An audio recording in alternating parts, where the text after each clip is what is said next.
Welcome to the channel. Welcome to Conversations with Arnold. In this video, I want to talk to you about something special. I want to talk to you about the origins of monk mode and why I'm actually going ghost this year. Yo, Arnold, let me ask you something deep for a second about the path we're on. And every lesson that we're getting is the meaning, something that you find or something that you make for every single chance we get and every risk we take. Does the universe have a master plan for us all, or are we just writing our own story before the final call? It's a heavy thought, man, when you break it on down. Just two thinkers trying to figure out this complicated town. What's the play, my dude?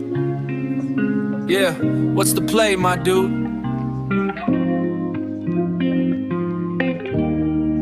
If you're new here, please subscribe so we can have some pretty life-defining conversations. I'm here at a really fancy restaurant that I really like. Absolutely, it's called Tokyo Zero in the city of Gaps, and I'm here with the W. Hi. We have actually ordered crepe, our favorite of all time, and the vibes are kind of excellent here. Everybody's minding their own business, and we've come to both eat and work. Rated out of 10. 100 out of 10. That's dope.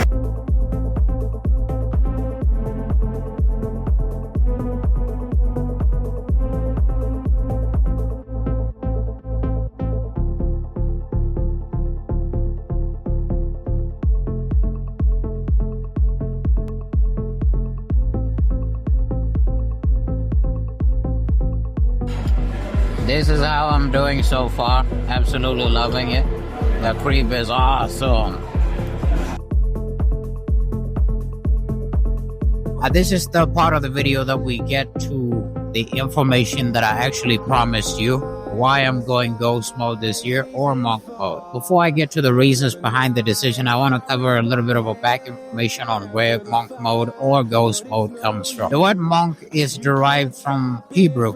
It's not Hebrew, it's Greek, and it means single, solitary, or basically solo. The oldest practice of monk mode is actually associated to the Buddhism religion. The founder of the Buddhism religion, or the supreme being, Siddhartha Gautama, used to preach that everything in this world, everything that is sickening this world, everything that is crime, lust, corruption, or sin comes from our pursuit for pleasure and our attachment to material items. So the Buddhists, finding his teachings actually enlightening and pleasing to the eye, decided that they were actually going to follow what he was teaching. So they kind of stepped away from material items and they kind of moved away from their regular lives. This is where the birth of monk mode began. At its deepest core, monk mode used to have they used to actually take oaths of poverty, that they are not going to own items in the material realm or be associated to any cars or anything.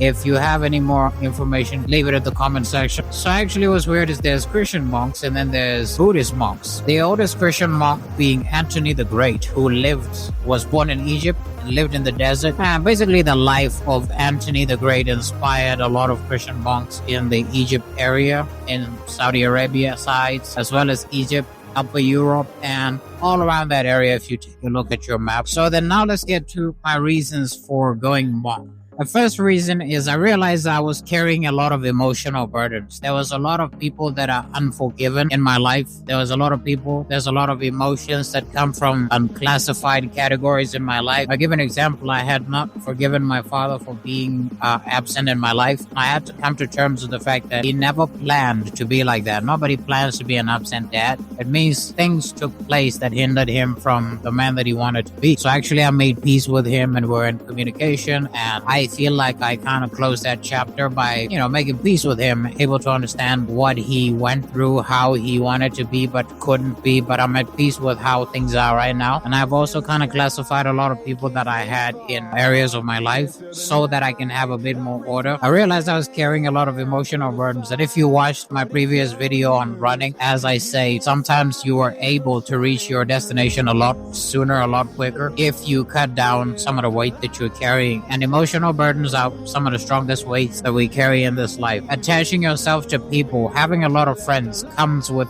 building emotional connections with those people, because as people, we're not just buildings. We tie to each other, we care. And most importantly, people come with events, things that take place in their own lives. And the more you're tied to people, there's events happening in their lives, there's birthdays, parties, this and this. I found myself in a situation where I had to cut down the amount of people that I regularly talk to, the amount of friends that are actively in my life on a day-to-day basis. It's not that I don't care about people, but I had to apply some distance as a way of prioritizing myself, because the real truth is that I need to work on myself. The second reason is I found myself in a position where the social media version of me was particularly better than the actual version of me. The things that I post, the pictures that I take are creating an impression to people that I am the billionaire son. I realized that I look way too powerful than I actually think I am in real life. The dangerous part about this was I was starting to get addicted to the version of me that's on social media, and I was starting to have a self-perception of the social media version of me is the actual me.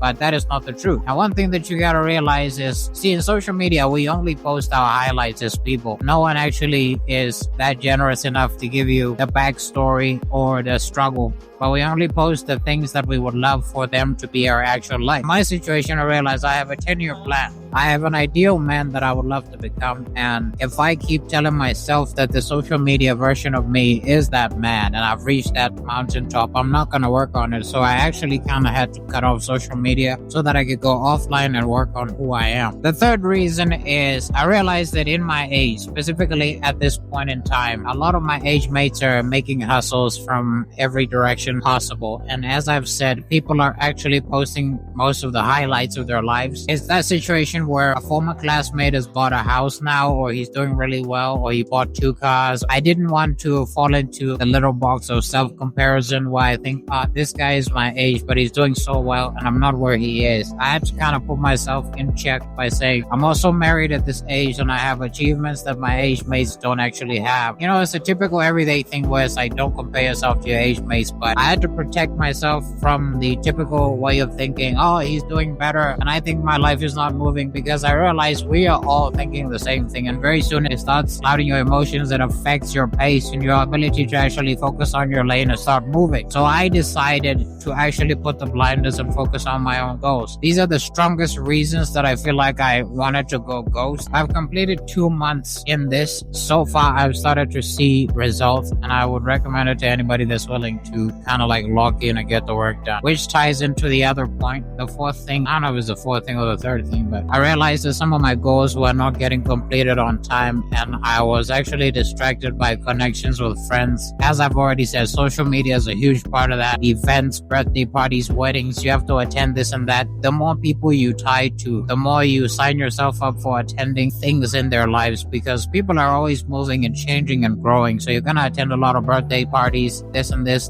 and that. I actually had to kind of put some distance. Not that I don't care about people, but I had to self-prioritize. I also realized that I'm someone that actually cares a lot about people, and every time I do that, I put myself in a situation where I would love to help people, but I am not in the best condition to help anyone. So I decided it was time to go ghost. Now, with that being said, these are my reasons for going ghost, and I would definitely recommend it to anybody, because I've been, as I've said, 2 months in and I've seen so much results. I've been out of social media for about 2 months. I've pushed, I've locked in. I have felt like I am not an addict of the typical social media of the norm. I'm not checking out newspapers unless I need to. The news make their way to me. I'm not trying to associate with people that I don't need to associate with. I'm entirely preserving my energy, as well as I needed to protect the 10-year plan that I have between myself and the spouse. And I realized that we're moving slow. There's an old quote that says, alone I go fast, but with a team I go far. In this case, I realized it was actually pace. It was actually speed that I need. I've always had direction. We have direction. I needed to speed things up, as I've spoken about running in my previous video. So these are the reasons that I had to go ghost. I hope you try it out. At its core, it's about putting maybe 10 minutes of meditation, 25 minutes of exercise in your equation. It depends on how you want to do it. Cutting down on junk food and just being the person that self-prioritizes, that cuts away from material items. Just focus on yourself. Ghost mode or monk mode is meant to instill a lot of discipline, so that you can actually reach your goals, so that you can actually be the man that you want to look at in the mirror tomorrow.